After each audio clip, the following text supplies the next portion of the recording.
Rand Paul wrote a book about how socialism is very bad, and he went on Fox News here, and he and Jesse Waters are going to ever so meekly and weakly try to make this case. Who could possibly think socialism is a good thing? Well, we hear this from AOC and even Bernie Sanders. You know, real socialism, we're not talking about Venezuela, we're talking about the Scandinavian countries, right? Norway, Sweden. But you've done a lot of research in the book. What have you learned about Scandinavia and socialism? Interestingly, we learned that Bernie's socialism, he couldn't get elected in Denmark. Really? In fact, really what he advocates, most of the things in Denmark and in Scandinavia are the opposite.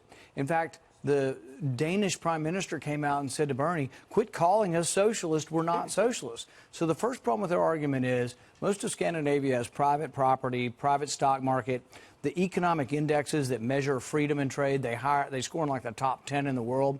Here's the big rub, though. Bernie wants to raise corporate income taxes. He objected to Trump's tax cut that lowered ours from 35% down to 21%, and he wants to be like Scandinavia. Well, Scandinavia's been at 21 for the last 30 years, so he really doesn't know what he actually wants. But people should be alarmed because socialism's greatest association has been with genocide and famine for the last 100 years or more. So you're saying even the Scandinavians believe socialism is a slur, politically? Absolutely. They're afraid it'll hurt business. They're That's like, amazing. Bernie, be quiet. Bernie. We're not a socialist nation. All right, there's so much to say about this. First of all, for every one politician that you can get to say what Rand Paul said right there from Scandinavia, I can get 10 to say the opposite. So he really doesn't want to walk down this path because we're going to obliterate him by his own standard here.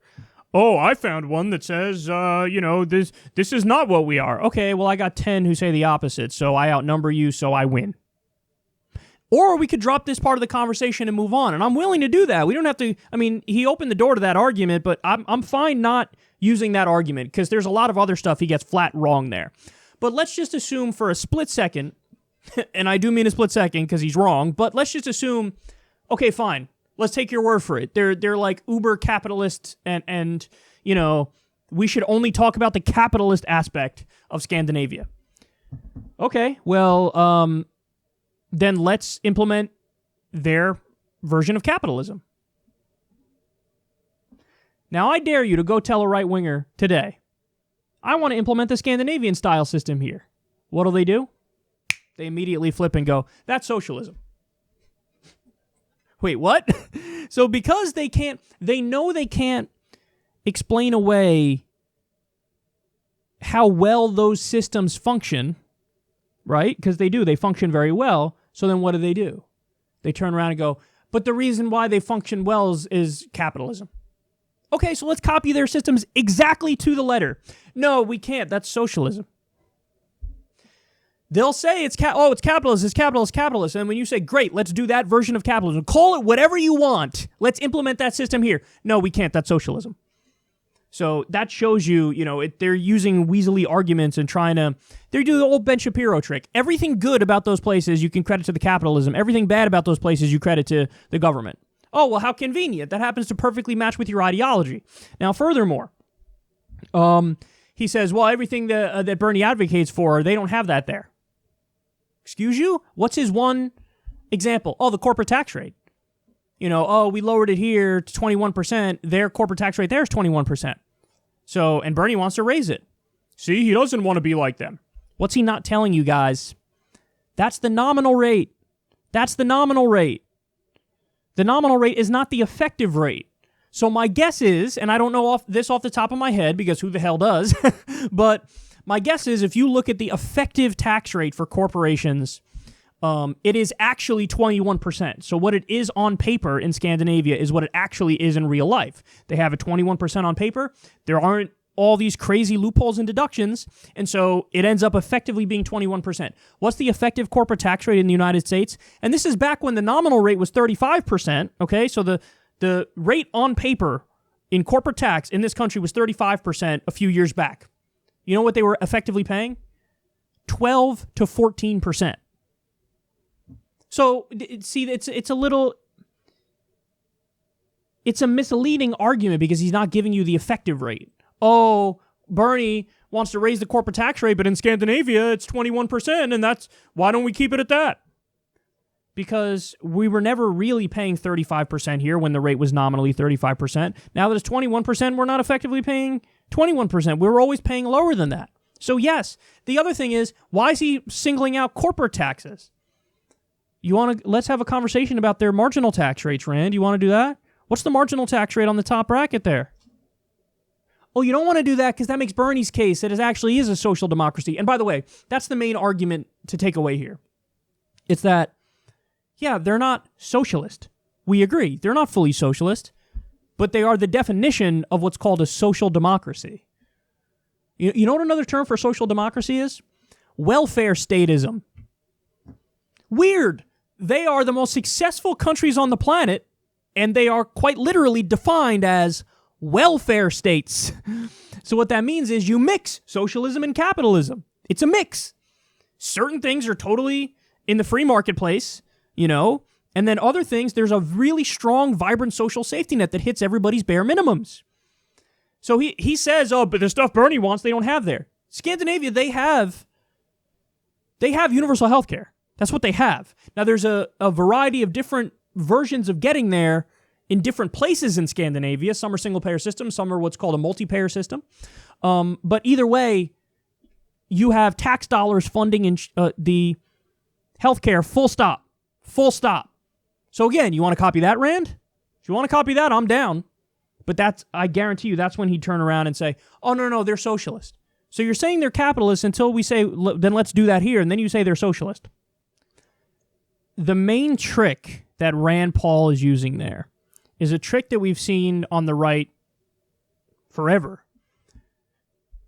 They conflate, they want to pretend like everything that's authoritarian is by definition socialism, and that's why you should be against socialism. And that is incredibly disingenuous. And so it's not like people are saying, oh, we should implement a socialist-style system and do controls on the media, confiscate all private property. This is not what these people argue for.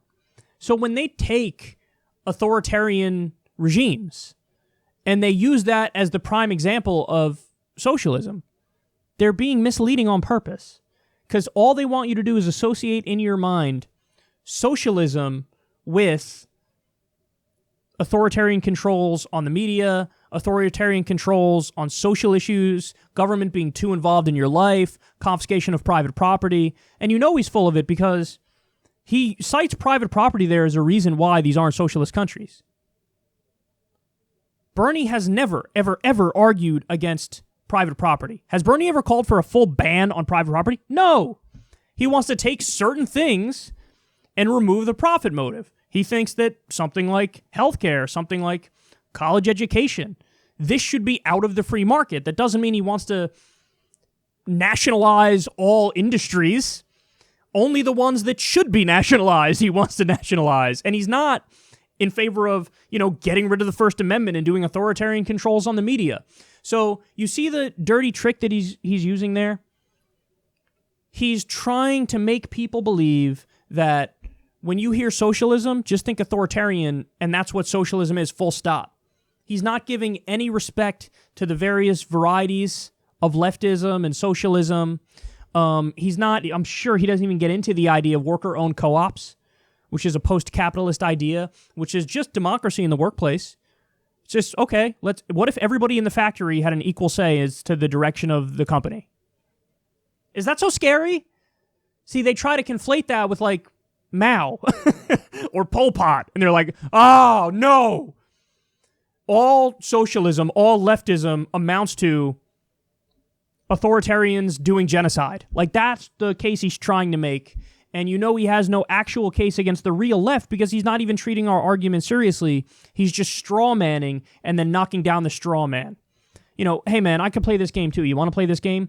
All right-wing philosophies end up at fascism. So all right-wing ideologies are, hey man, it is what it is. They end up as authoritarian right-wing ideologies. They end up as fascism.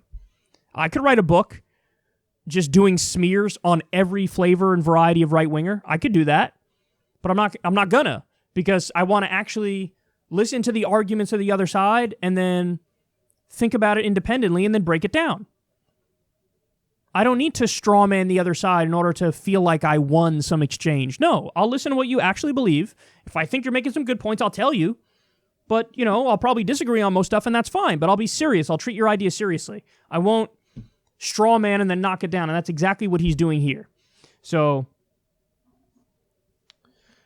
stick to not sucking on foreign policy, please.